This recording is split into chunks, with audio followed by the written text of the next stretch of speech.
if you're getting bubbling in your radiator water, you've got a breach in the head gasket above one of the combustion chambers, or near that. There could be a crack in the head, there could be a crack in the block, but generally what you find is that where the problem, that's the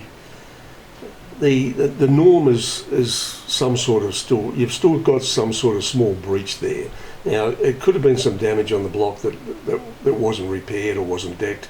But when you put a brand new head on and torque it down, there's not a lot that it can be now, except maybe an imperfection rather than anything else. Now, of course, when you're using the vehicle and it doesn't overheat, opposed to when you do run it and it does overheat, or does pressurise your cooling system, what it would probably indicate is that it's only doing that when you get up to full running temperature, when all your tolerances are greater, when everything's expanded up a bit more than what it normally. Yeah, that's right, and that little imperfection starts to get a bit bigger. Look, I don't think there'd be any reason why the 245 wouldn't work in this case. It's just a matter of adding it in and driving with it.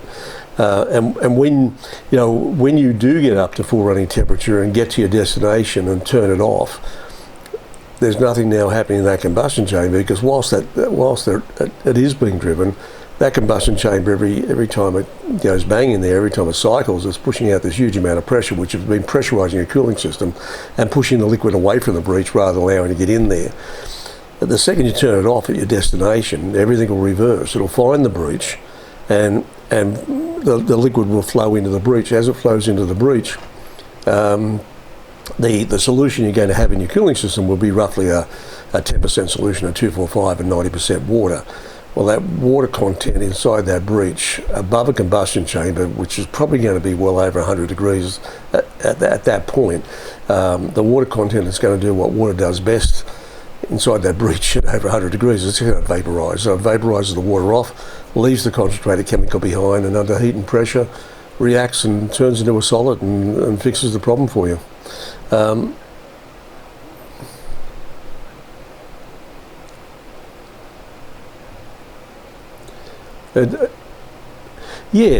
It's because it's setting itself when there's nothing happening in there.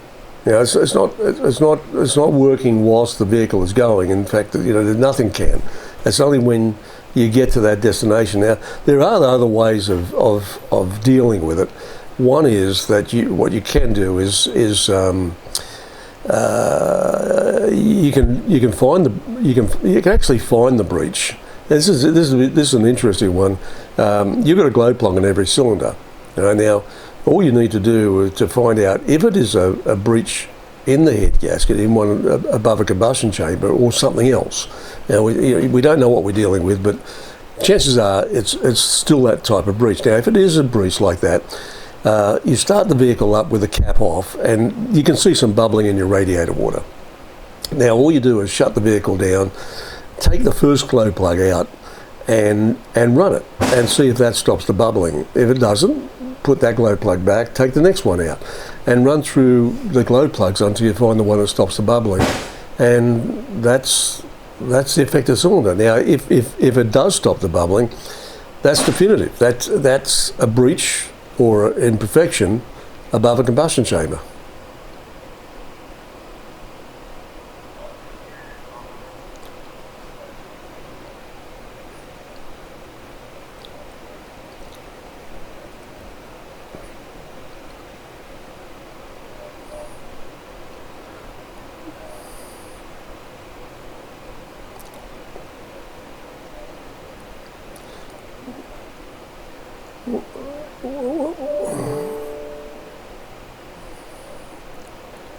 No, yeah, that's right. Yeah, well, the things that they've done, when there's a difference between boiling and bubbling. if you got glycol in there, boiling's not going to happen until about 128, 132 Celsius. To get up to those type of temperatures, that's huge. And very rarely do you ever have those in. Like the temperature gauge would be leaning right over, and they're thinking, okay, maybe the water pump is not moving the solution around enough, or the thermostat is stuffed, or something like that. Well, if the temperature gauge isn't leaning all the way over and you can see boiling or bubbling in there, that's combustion gas. Nothing to do with the water pump, nothing to do with the thermostat. It's combustion gas that's coming from a combustion chamber. That's definitive. There's nothing else that you can say about that. So there's some sort of small imperfection that's probably only opening up at full running temperature, or only opening up enough opening up that to a point where it can start to give you grief. So it's look, that if you tried everything else, what I'd do.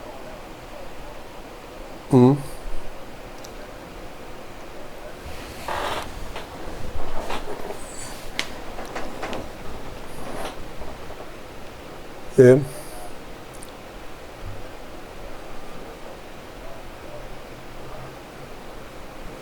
Yeah, yeah,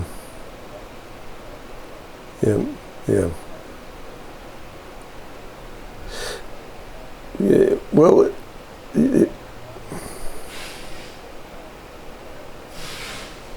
no, because there is, it needs, first off, I don't know whether Reslone is something that it can go in conjunction with glycol. I don't think it is. Yeah, well, it's a hard one. I'll tell you why. Because the Reslone product is still got what do they call it? Sodium silicate. Yeah. Yeah, that's you're right. They're copper particles, but the major constituents is one chemical called sodium silicate. Now, what happens with sodium silicate is it's only stable at about pH 9, and a little bit higher. And so it's a very narrow pH range. So what happens is if you drop the pH and most hybrid organic inhibitors, antifreeze, antiboils made out of OAT now, the long life version of an antifreeze, antiboil, is between different brands, different pHs, but we've seen them as low as 7.5, and generally the Australian standards calls for about 8.5 as a pH. Yeah, you're right on the edge of that sodium silicate becoming unstable. Now, when it becomes unstable, if you put it into glycol, it turns to jelly and blocks it. You hear about all these products doing damage. There's a horror story about, everyone's got some sort of horror, or knows somebody that has had a horror story. The horror story generally comes from the fact that they've used the product in conjunction with antifreeze, antiboil. They get caught off with a blown head gasket up the coast, and they walk in and buy a bottle of goo and pour it in. Well, you can't pour it directly out of the bottle into the cooling system as a concentrate, because it can turn to jelly and block the flutes in the heater matrix and the radiator, and also and of course the other thing is that you need to use it in conjunction, not with antifreeze, antiboil, because of that pH bizzo. And there's chemicals in these products that react with that product, the sodium silicate, and can. So it's pH and other chemicals in coolants. Not all coolants, but some coolants, and it's like a lottery. Don't know whether you've got something in there that's going to have an effect on it or not. So it's a good idea to get it out. Now, the one of the main reasons, and think about this just for a second. This is how it works. The sodium silicate is now mixed with your antifreeze, antiboil. Right now those particles. Those copper particles, let's just talk about the copper particles just for a second. Copper and aluminium hate each other. Copper has a higher nobility than aluminium. So you get this galvanic corrosion happening between the aluminium and the copper. Now, when if you fill that bottle, it's when you get it, it's heavy. And copper's heavy. That's why it's heavy. But now when you put that in, you can't get the copper out. It gets into your cooling system. Every time you stop the vehicle to drop it out, it all settles on the bottom of the cooling system and gets caught up in every little nook and cranny. It needs to get it power flushed out to get it out, and that's something you can do eventually. But so copper's not a great thing to have in there at all because it just eats the shit out of aluminium. Now, the second.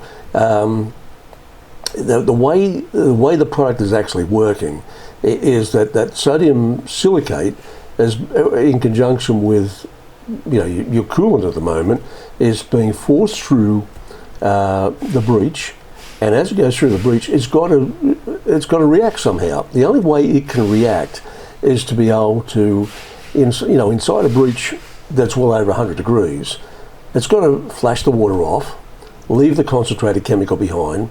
Under heat and pressure, it reacts, turns into a solid, fixes the problem for you. Now, if it's got glycol in there, the boil point of water, so what water vaporizes off at, is 100 degrees. We learned that at school. But you can't vaporize glycol. It just won't come away, because your boil point is 128 to 132 Celsius. That's the boil point. That's the point where it starts to boil. To evaporate the glycol off, it's about 245 C or 300 C. You never get to those type of temperatures, and you wonder why it didn't work. That's why. So, right.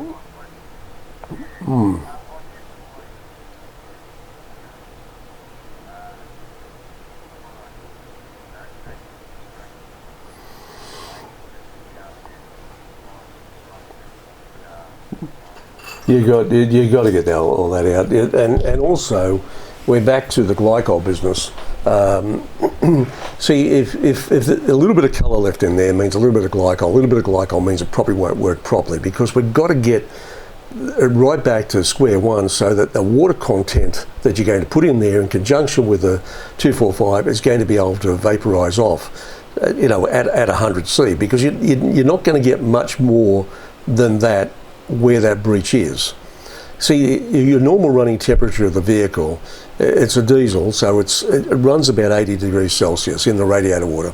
Now, when you're at 80 degrees Celsius, your block temperature is probably 10 or 15 degrees warmer than that, which brings it to just under 100 degrees, which, it would be considered not to be good enough. But because you're just above a combustion chamber where the breech is, or we assume that that's where it is, it's got to be warmer there on that at that point than anywhere else on the block. So if you get the thing up to normal running temperature and shut it down, and as you shut it down, everything will reverse, and as it reverses, it'll find the breech, push the liquid through the breech, because it's being pushed from behind with 16 psi of pressure from the radiator cap.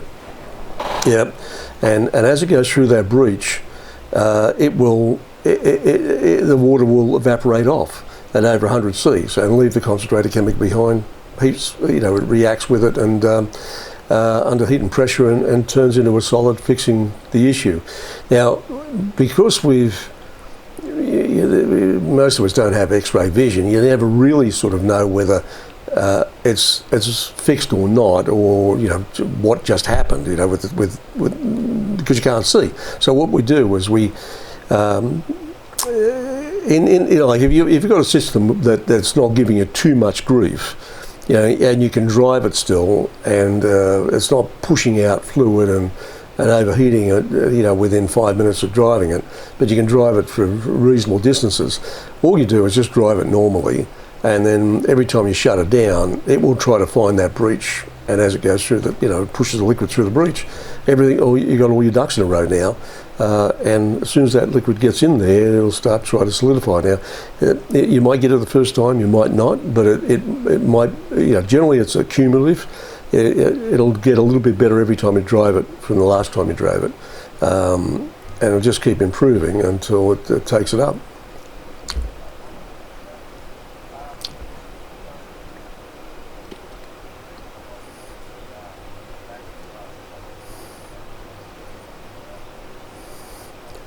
Yes. Yes.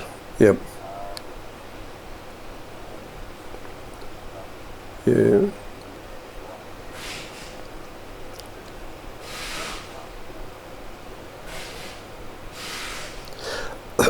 Until you're 200% sure that all the symptoms are gone, and you know what I mean by that is you've been driving on hot days and cold days and city traffic and expressway over about 7 to 10 days, a couple of weeks, and there's no issues whatsoever.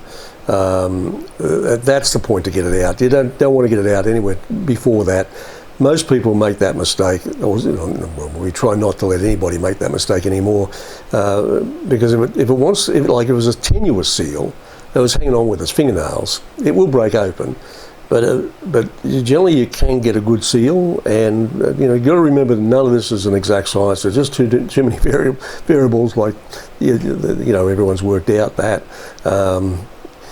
So the other thing I was going to mention too is that the sodium silicate is the reason everyone uses sodium silicate in their formulas in these products you buy it from Supercheap or Repco. Or any of those guys, and there's dozens of them there. Sodium silicate is an interesting product. It's been around for a long time, but the interesting thing about it is that you can't remelt that stuff under 900C. But so when it fixes a breach for you, and that breach happens to be above a combustion chamber, that 900C thing makes a tremendous amount of sense. It's a great product. The sodium silicate is liquid glass, so when it solidifies, it turns it into a crystalline glass-like structure. Now, when you've got an aluminium head and a cast iron block, and this is just sort of common sense here, is that they're all expanding and contracting at different rates. And when you've got something like glass-like material solidified in between or sandwiched in between there, a lot of it, no elasticity, it just crushes and grinds and eventually just blows out. That's why none of them sort of profess to be too much more than a get-you-home type product. Like some make claims, but the reality is that the people who find that the product lasts, they're generally the minority, just simply because of the physics behind it or the chemistry. Most people get a couple of days out of it, or a couple of weeks, or something like that. But what we did was, with this product, we tried to make something that was going to last. And terribly difficult to do, but we started like everybody else did with sodium silicate, and realised what the problems were. It's still got a bit of sodium silicate in there, but only a small proportion of it because of that 900C thing. But now it's got two types of high temperature water-based polymers and some plasticizers. Now these polymers and plasticizers are what they call long chain polymers, and these are the materials that will give and take and flex with the expansion and contraction of the head and the block. So it's like having a bit of Sikaflex in there. It eventually does wear out, but you can probably get years out of it before that happens. Now, yeah. Now let's just go back one step, and your mate with the boxer engine. It was probably a late 1990s vehicle to anything up to a 2007. Every one of those models, every one of that in that date line, will have a blown head gasket if they don't already have one now. And it's because they had that silly block where the block was around the combustion chamber was all hollowed out around each combustion chamber. So the combustion chambers were sort of sitting proud. They're almost like a wet sleeve combustion chamber, but they were joined. So that's where they've gone, at the combustion chamber. Now the combustion chamber thickness was about 3 millimeters, something like that. So that's the width of the breech the width between the combustion chamber and the water jacket was about 3 millimetres. Our product by itself won't fix that. What we had to do was we had a second product that we got 245, which is the one we're talking about, and 243. When you put the two together, what happens is, getting back to those particles again, not copper particles, but there's a whole range of different stuff. There's similar metals that we've put together